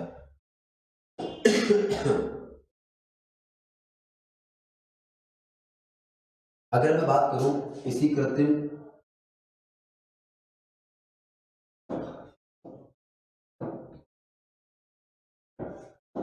अगर मैं बात करूं इसी कृत्रिम चुंबक के प्रकार की, इसी कृत्रिम चुंबक के अगर आपसे कोई प्रकार पूछ ले, इसी कृत्रिम चुंबक की कोई आपसे प्रकार पूछ ले, एक चुंबक क्या होता है?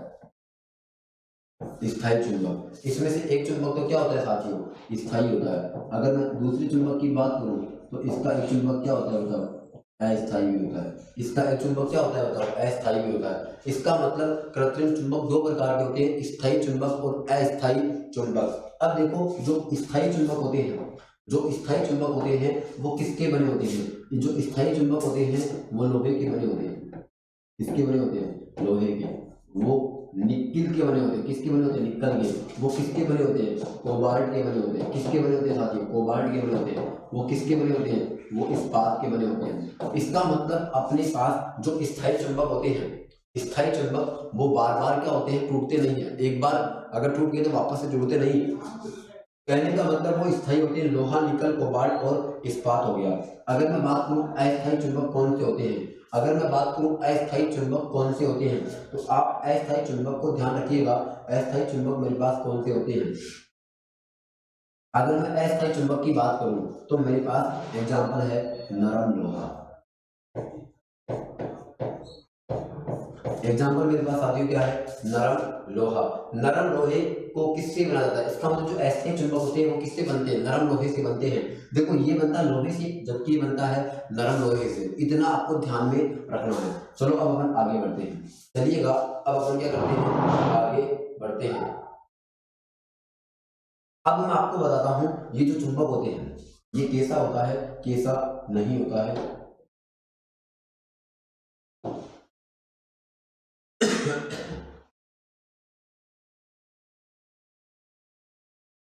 देखिएगा साथियों, ये इसके अंदर क्या होता है? चुंबक होता है। अगर मैं इस चुंबक की बात करूं तो इस चुंबक में ये वाला सिरा तो क्या होता है? एन होता है। इस चुंबक में ये वाला सिरा क्या होता है? एन होता है। इसमें एक सिरा तो क्या होता है? एन होता है। एक सिरा क्या होता है? एन होता है।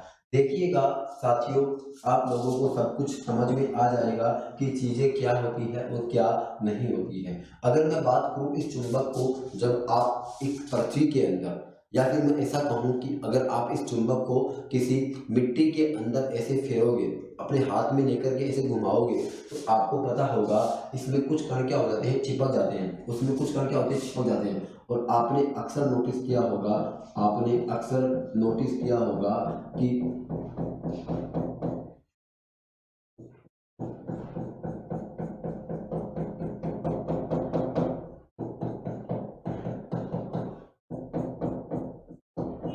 इसके अंदर क्या होते हैं? कुछ इस प्रकार से चिपक जाते हैं।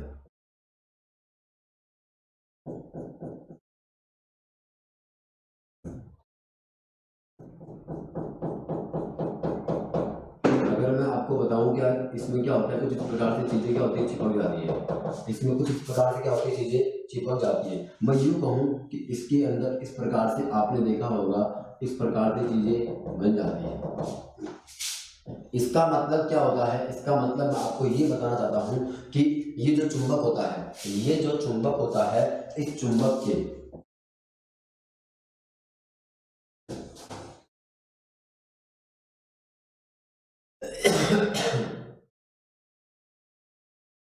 ये जो चुंबक होता है अपने पास, इस चुंबक में आपने देखा होगा कि ये जो किनारा होता है, इस किनारों के ऊपर जो लोहे की कण होती है वो ज्यादा आकर्षित होते हैं। इसका मतलब मैं ये कह सकता हूं, अगर मैं बात करूं यहाँ पर चुंबक के गुण की,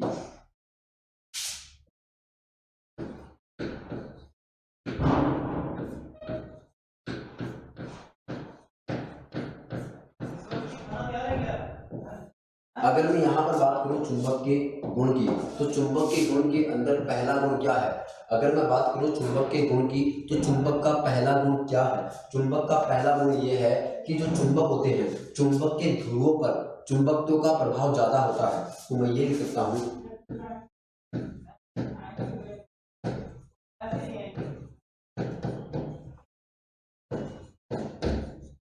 चुंबक के ध्रुवों पर, चुंबक के ध्रुवों पर चुंबकत्व का प्रभाव ज्यादा रहता है। चुंबक के ध्रुवों पर चुंबकत्व का प्रभाव ज्यादा रहता है।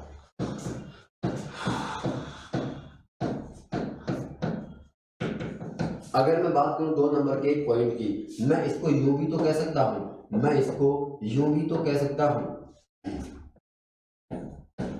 मैं इसको यूं भी तो कह सकता हूं कि चुंबक के मध्य भाग में, चुंबक के मध्य भाग में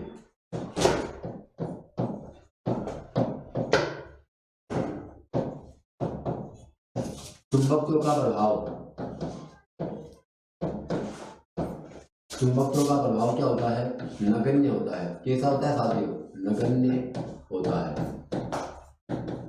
कैसा होता है साथियों?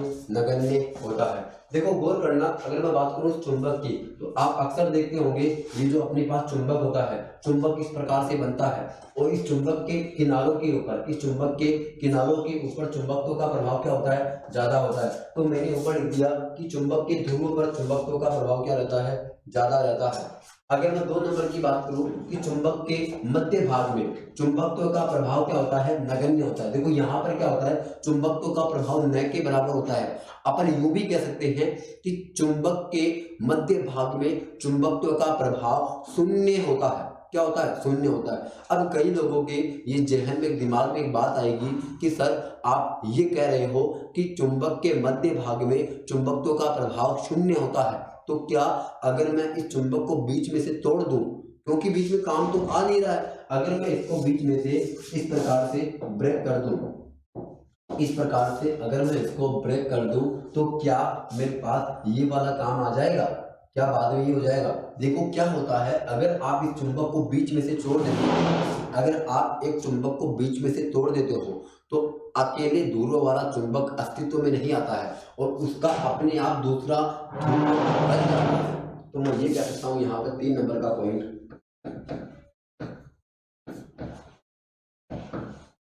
एकल ध्रुव वाले चुंबक का कोई अस्तित्व नहीं है।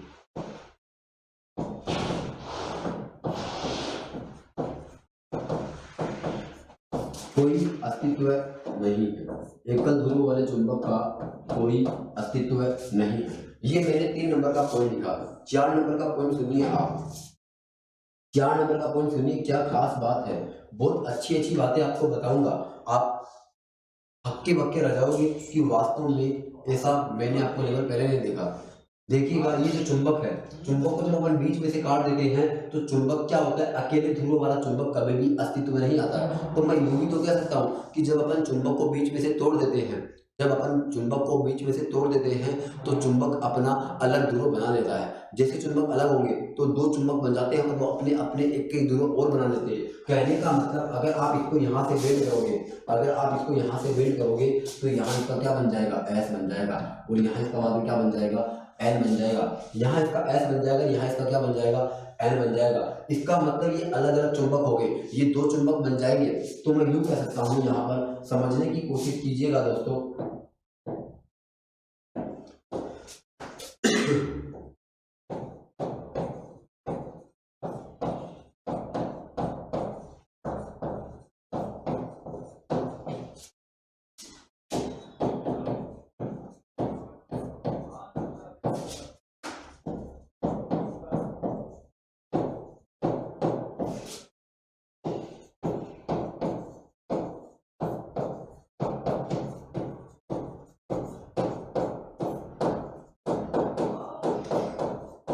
दो अलग चुंबक का क्या होता है? निर्माण होता है। अब मैं आपको 5 नंबर का पॉइंट बताता हूं, समझने की कोशिश करना एक बार। 5 नंबर का पॉइंट क्या कहता है?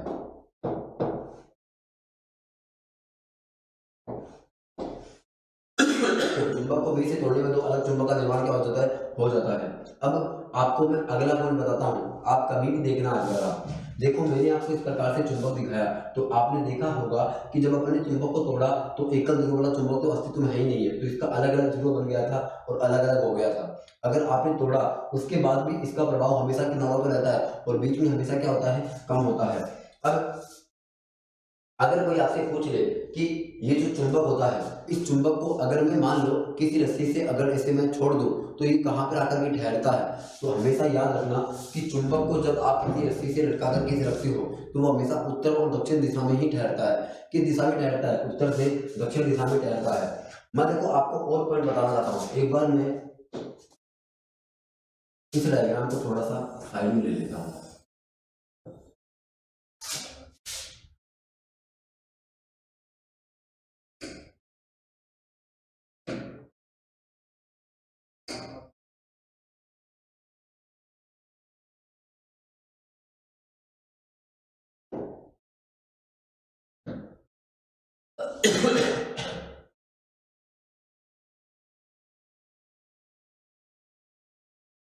देखिए मैं आपको अलग बातें बताता हूँ, चलो अपन और आगे नोट करते हैं। देखो मैं यहाँ पर एक चुंबक बना रहा हूँ, आप समझने की कोशिश करना साथ में।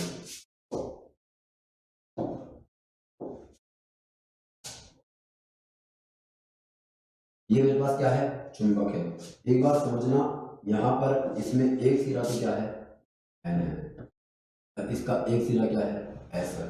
चुंबक की अगर मैं बात करूं, तो चुंबक के अंदर हमेशा याद रखना, आप चुंबक के अंदर आप हमेशा याद रखना, चुंबक के अंदर जो ये ध्रुव रेखाएं निकलती है, चुंबक की रेखाएं निकलती है, वो क्या होती है, हमेशा इस सिरे से निकल कर कैसे जाती है वो।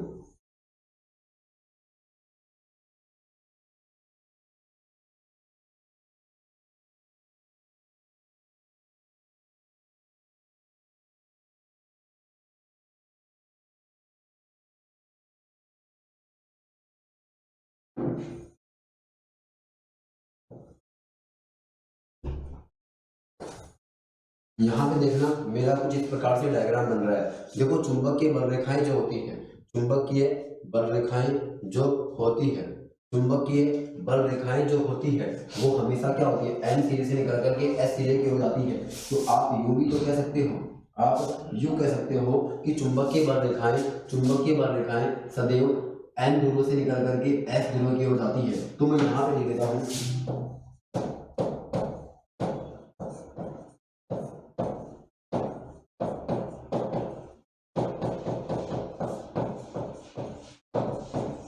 चुंबकीय बल रेखाएं सदैव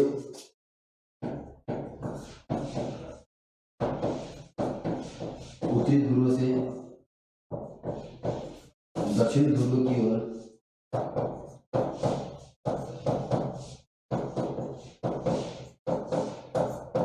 उत्तरी ध्रुव से दक्षिण ध्रुव की ओर आती है। अब एक बात समझने की कोशिश करना एक बार आप लोग,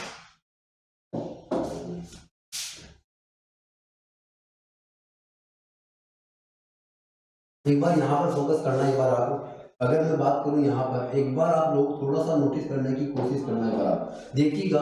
अगर सपोज करो कि चुंबकीय बल रेखा इधर आ रही है, ऐसे ये ऐसे गई, ऐसे गई, ऐसे गई। अब एक बार गौर करना, ये अंदर वापस ऐसे आएगी, ये अंदर भी आती है। कहने का मतलब मैं इसको यूं दर्शाऊं कि देखो ये यहाँ से निकल करके अंदर ऐसे आएगी, जब ये अंदर ऐसे आएगी तो इसकी दिशा क्या हो जाएगी, ऐसे हो जाएगी। तो आप इसको यूं भी लिख सकते हो, 6 नंबर की, चुंबक के अंदर चुंबकीय बल रेखाएं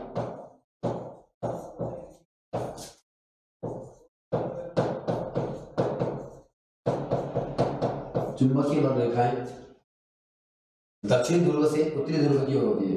कहां से, दक्षिणी ध्रुव से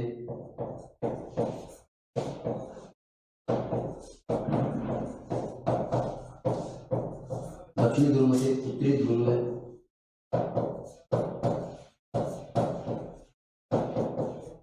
की ओर होती है। अब मैंने आपको कितने पॉइंट बताए, हो सकता है आपको कुछ पॉइंट समझ में आए होंगे, लेकिन मैं आपको विश्वास दिलाता हूं, अगर आपने ये पॉइंट पढ़ लिए तो आपको बार बार जीवन में कभी साइंस पढ़ने की आवश्यकता नहीं पड़ेगी। अगर मैं 7 नंबर के पॉइंट की बात करूं, आप देखना ये जो बल रेखाएं है ना, ये एक भी बल रेखाएं आपस में काट नहीं रही है, ये बल रेखाएं एक भी आपस में काट नहीं रही है। तो मैं ये भी कह सकता हूं कि चुंबकीय बल रेखाएं कभी भी आपस में काटती नहीं है, चुंबकीय बल रेखाएं कभी भी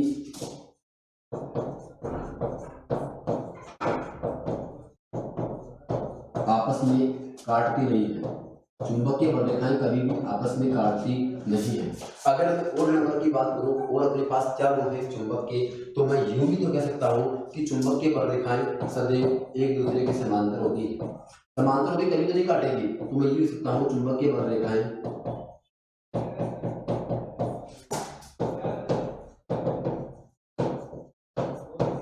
एक दूसरे की क्या होती है, समांतर होती है। चुंबकीय बलरेखाएं क्या होती है, एक दूसरे के समांतर होती है। चुंबकीय बलरेखाएं क्या होती है, एक दूसरे के समांतर होती है। तो आपने देखो समझा होगा, चीजों को नोटिस किया होगा। आप इसका स्क्रीनशॉट लेना चाहो तो ले सकते हो, कोई दिक्कत नहीं है इसमें। लेकिन मैंने आपको समझाया कि चुंबकीय गुण क्या होते हैं। मैं पहले गुण की बात करूं तो पहला गुण क्या था कि चुंबक के ध्रुवों पर चुंबकत्व का प्रभाव क्या रहता है, ज्यादा रहता है। मध्य भाग में चुंबकत्व का प्रभाव नगण्य होता है। अब देखिए, आप लोग इसका रिवीजन करते रहना। अब मैं आपको इस चैप्टर से संबंधित दो शब्दावली बता देता हूँ जो बार बार पेपर में आती है। एक का नाम है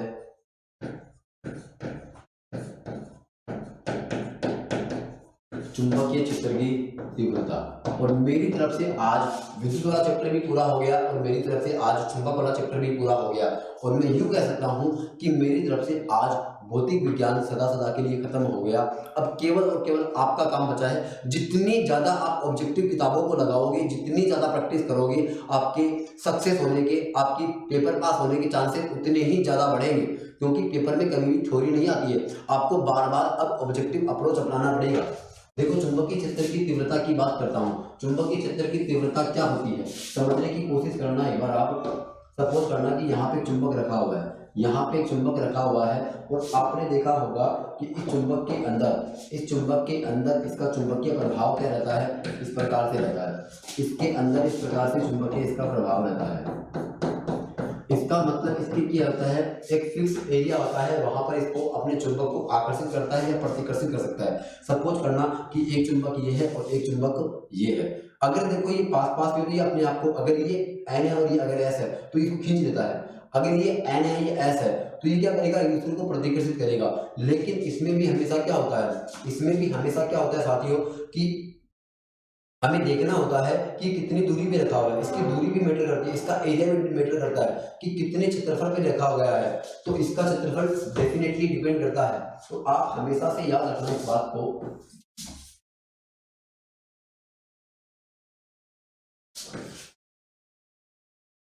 आप एक चीज ध्यान रखना, इसके अंदर चुंबकीय क्षेत्र की तीव्रता क्या होती है। चुंबकीय क्षेत्र की तीव्रता क्या होती है, मैं एक बार परिभाषा लिख देता हूँ।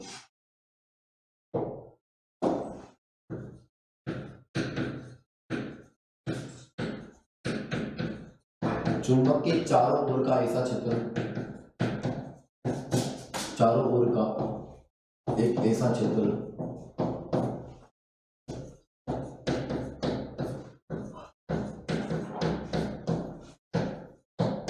जहां चुंबकीय बल महसूस हो। जहां क्या महसूस हो, बताओ, चुंबकीय बल महसूस हो, क्या कहलाता है। जहां चुंबकीय बल महसूस हो क्या कहलाता है, चुंबकीय क्षेत्र की तीव्रता कहलाता है। अब अपने पेपर में क्या आती है इसके लायक चीजें, अपने पेपर में बार बार पूछते हैं कि चुंबकीय क्षेत्र की तीव्रता का मात्रक क्या होता है। तो आपको एक मात्रक तो क्या याद रखना है, टेस्ला, और याद लगा करके इसका एक आपको अन्य मात्रक भी याद रखना है, जिसका नाम साथियों मेरे पास क्या है, जिसका नाम है वेबर बट्टा मीटर स्क्वायर। क्या होता है, वेबर बट्टा मीटर स्क्वायर। अब आपको दूसरी क्या याद रखनी है, दूसरा आपको याद रखना है चुंबकीय फ्लक्स। दूसरा आपको क्या याद रखना है, चुंबकीय फ्लक्स। अब ये चुंबकीय फ्लक्स क्या होता है, मैंने आपको विद्युत फ्लक्स बताया था, मैंने आपको विद्युत क्षेत्र की तीव्रता बताया था, उसमें भी मैंने आपको क्या बताया था, चुंबकीय फ्लक्स में फाई अगर भी करूंगा, मैं मैग्नेट करूंगा, तो ये क्या होता है, चुंबकीय क्षेत्र की तीव्रता, चुंबकीय क्षेत्र की तीव्रता बी इंटू क्षेत्रफल ए। चुंबकीय क्षेत्र की तीव्रता बराबर क्या होता है, देखो यहाँ पर मैं इसको बी डॉट से डिनोट करता हूँ। तो ये मेरे पास चुंबकीय फ्लक्स बराबर क्या होता है, चुंबकीय क्षेत्र की तीव्रता गुणा क्षेत्रफल, चुंबकीय क्षेत्र की तीव्रता गुणा क्षेत्रफल। मैं इसको यूं लिख सकता हूँ,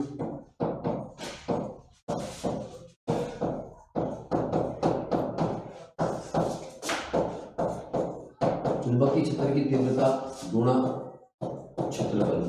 ये इसका क्या हो जाएगा बताओ साथियों, फॉर्मूला हो जाएगा। अगर कोई आपको इससे कोई मात्रक पूछे कि इसका मात्रक क्या है, तो आप इसका मात्रक यूं बताना एक बार। देखिएगा पहला मात्रक तो क्या हो जाएगा इसका, टेस्ला इंटू मीटर। पहला मात्रक तो क्या हो जाएगा, टेस्ला इंटू मीटर स्क्वायर। पहला मात्रक तो क्या हो जाएगा साथियों, टेस्ला इंटू मीटर स्क्वायर। अगर कोई आपको इसका दूसरा मात्रक पूछे तो आपको याद लगाकर के क्या लिखना है, वेबर। अब एक बार नोट करना आप, इसका वेबर बटा मीटर स्क्वायर है। अगर मान लो कि मैं बी यहाँ लिखूंगा तो वेबर बटा मीटर स्क्वायर, अगर मैं गुणा मीटर स्क्वायर लिखूंगा मीटर स्क्वायर से मीटर स्क्वायर कट जाएगा, तो इसका मात्रक मेरे पास क्या आ जाएगा, ये आ जाएगा। तो ये देखो साथियों, मैंने आपको आज विद्युत वाला चैप्टर भी बता दिया और मैंने आपको चुंबक वाला चैप्टर भी पूरा करा दिया। और मेरी तरफ से ये चुंबक और विद्युत ही नहीं, मेरी तरफ से पूरा भौतिक विज्ञान खत्म हो चुका है। तो साथियों आज के लिए बस अपन इतना ही पढ़ेंगे और अब अपन आने वाले दिनों में नई सीरीज शुरू करेंगे जिसमें मैं आपको रसायन विज्ञान पढ़ाऊंगा।